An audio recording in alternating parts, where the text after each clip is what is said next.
Hello, hello, hello. Again, I'm back. So, today po, pag-uusapan natin is about rejection. Okay po. So, sa mga nasa sales industry, ano man yung binibenta mo, especially sa networking industry, ang rejection is normal. It's common. It's very, very common. And to all my kapatid in sales industry, this is normal for us. And I want to inform lang po yung mga nanonood o nakakapakinig ng video na to.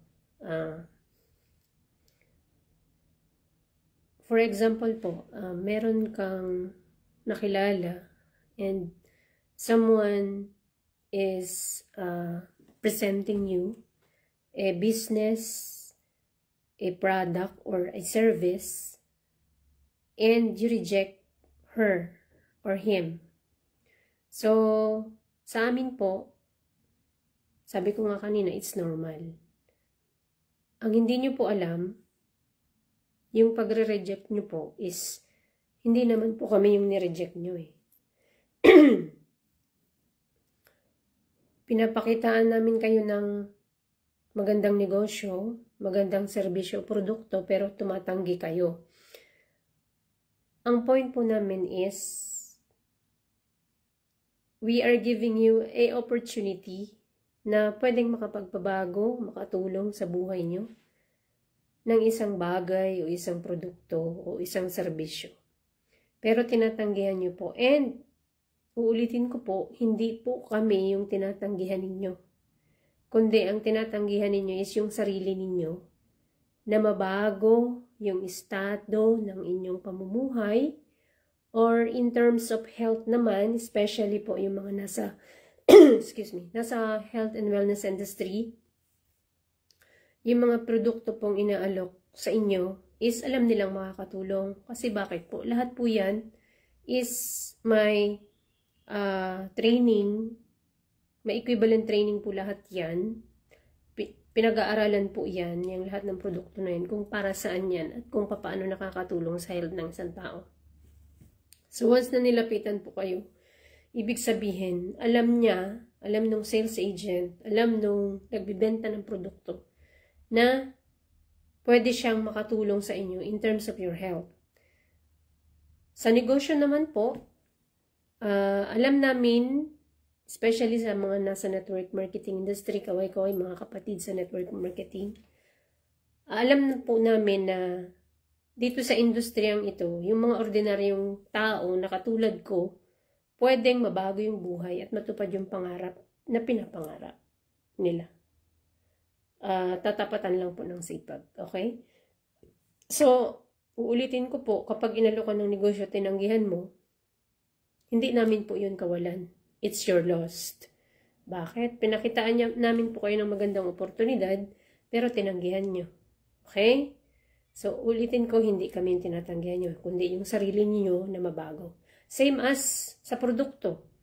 Alam namin po na makakatulong yung produkto namin, pero tinatanggihan nyo din. So, ulit, tinanggihan nyo ulit yung sarili ninyo na gumaling. Or, makatulong dun sa health ninyo. Maayos yung problema ninyo sa health. Third, I am talking of, kasi ang insurance nasa health din po yan. And quite sometime, I am an insurance agent din. So, life insurances dito yung tinutukoy ko ha. Life insurance is very, very good. Bakit? May investment yan, may kung ano-ano mga benefits. And especially yung hospitalization, malaking bagay. So, again, tinanggihan mo din yon.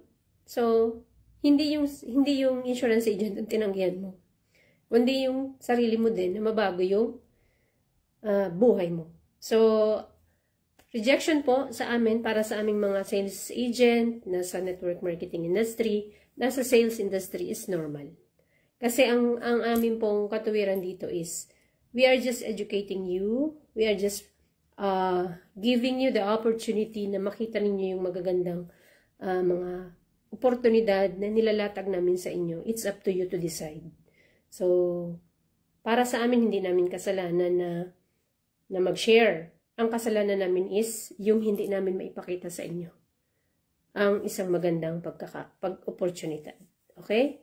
So, again, rejection is not fatal for us. It's normal. And kapag nireject nyo kami, hindi po kami yung nire-reject ninyo, kundi yung inyong sarili. Kasi, hindi nyo pinapayagan yung sarili nyo na magkaroon ng changes at may mga bago kayong ginagawa. So, that's it. Sabi nga, may kasabihan tayo, hindi mo kasalanan na ipinanganak kang mahirap. Okay? Ulitin ko, hindi mo kasalanan na ipinanganak kang mahirap. Pero, ang kasalanan mo, ang mamatay kang mahirap. Bakit? Matagal kang nabuhay sa mundo, pero wala kang ginawang paraan para iangat man lang ng konti yung antas ng pamumuhay mo o ng pamilya mo. Okay? Nung ako'y nagtuturo pa, ang lagi kong sinasabi sa akin mga estudyante. Kasi sila yung mga senior high school. Sabi ko sa kanila, mag-isip kayo. Kasi yung kalagayan nyo is mahirap na. Kapag nag-asawa kayo nang wala sa panahon at hindi kayo handa, magdadagdag pa kayo ng another na taong maghihirap. Tapos mag-aanak pa kayo, another person na isasama nyo sa kahirapan. So, before you decide na pumunta sa ganung estado, isipin nyo na handa kayo at kaya nyong panindigan at responsibilidad na pagiging asawa. So, yun po, maraming oportunidad sa mundo, maraming oportunidad na lumalapit sa inyo. Sana, wag ninyong baliwalain. Okay? So, yun lamang po. And thank you very much. Again, rejection is not fatal. If you reject us, it's your loss. Okay, thank you very much and happy selling again sa lahat ng nag-sale.